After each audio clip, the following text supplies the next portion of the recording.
obviously go higher on Monday. You tied for first in the conference. Do you get the sense that people are going to start looking at this program dramatically differently now than they have maybe in the last even 2 months? I respect the question, but you just got to understand like who I am and where I come from. Like just trying to have a good practice tomorrow and then try to put ourselves in a position to win the next game. So not dodging it, I understand it, but you know, to me, I've always said the conference race doesn't really start till February. So we're 1-0, you know, in the Big 12, and we'll kind of see what happens this month. But we're in a pretty good position when we were down here last year. You know, I remember sitting right here. It was a really good game. We come up on the bad end, and so I respect the question. There's a lot of basketball left, but I'm proud of our players. We're playing well right now. Coach, how did you think that your team closed out the first half, and what was your message to the team at halftime with that big lead? Yeah, the other night against Texas, we didn't finish the first half well, just didn't play the game the right way. Spent some time on practice, so I think I know Keenan hit the shot to end the first half, so that was improvement from the last game. And defensively, I can't remember if we got to stop on that last one or not, but it's an important part of any basketball games, the last couple of minutes of the first half. It's a real momentum builder.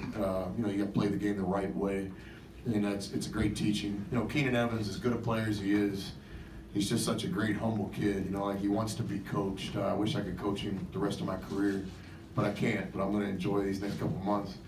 But after that Texas game, even with the celebration of winning and all that stuff, and the next morning he's like, hey, let's watch the last couple of minutes of the first half. And so I thought tonight we finished the half a little bit better. Were you surprised that it took that long for him to get a shot in the game? No, it's just team basketball. I mean, Jamie Dixon's a really good coach. They game plan for Keenan. And I thought Keenan let the game come to him. So we had some great passes. We really didn't have to get into sets or anything in this game in the first half because we had such a great offensive flow. But no, I thought Keenan did a great job letting the game come to him. You guys give him a lot of credit for that. He still got up 14 shots, you know. So, no, I'm proud of Keenan. What did you see in that run, though, the first half when you guys kind of took control there? The one thing's big for us is when we don't turn the ball over. We got a pretty good team with good talent. And we try to get our guys in positions to get, you know, good shots they can make. So I think the first half we had a 3 or 4 turnover half. You know, that means we're going to at least get a shot on offense. So that was a big part. I thought of us playing well early is no turnovers. And then defensively, you know, I thought we were dialed in. We did a good job guarding the ball screen for the most part. And made some mistakes, but that's basketball. And I thought we were aggressive on defense. Coach, could you talk about first half? You only fouled 6 times in the first half, and yet you forced 11 turnovers. That's kind of seems to me kind of an unusual statistic. You think of aggressiveness, oftentimes producing fouls and everything, but here it was not producing fouls, but yet you're creating turnovers.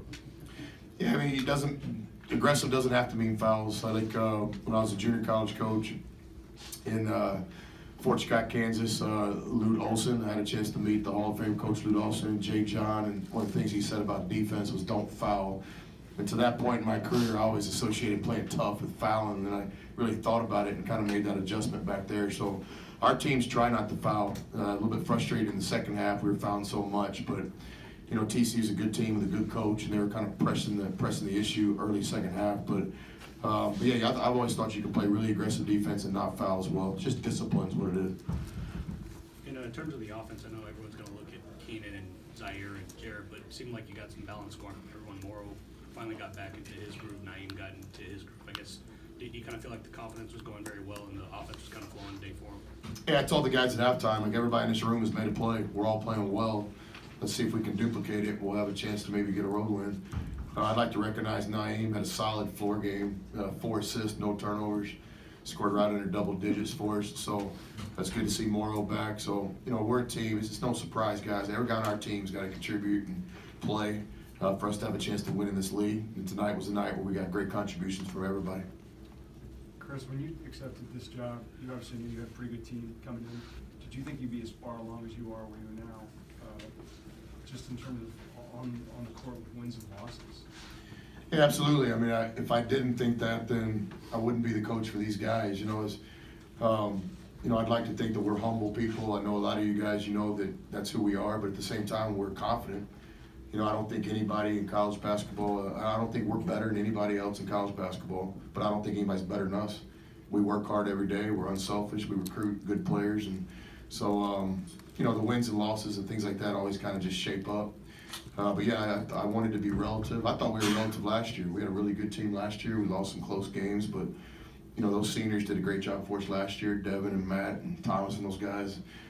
So yeah, I expected to be here. It's humility, it's not arrogance, but yeah, I expect us to beat games. I expect us to win.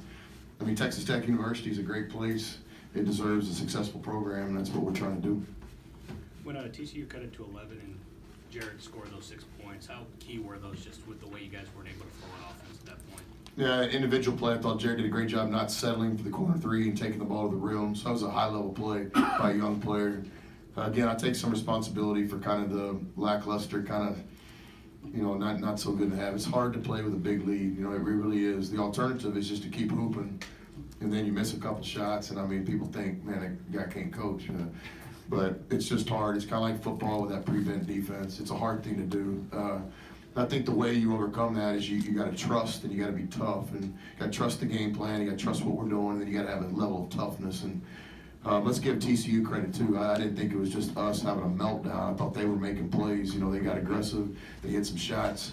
Give the opponent a lot of credit too. TCU, you know, basically outplayed us in the second half. No doubt about it. Coach, the team struggled on the road last year. You're starting to build a pretty nice road resume. What's been the difference so far? Well, I think you got to be careful saying struggle. You know, a game here that came down to the last possession, a double overtime loss at West Virginia. You know, a lot of games you got to win close games. Like the difference between winning and the difference in a good season and a great season is 4 or 5 possessions.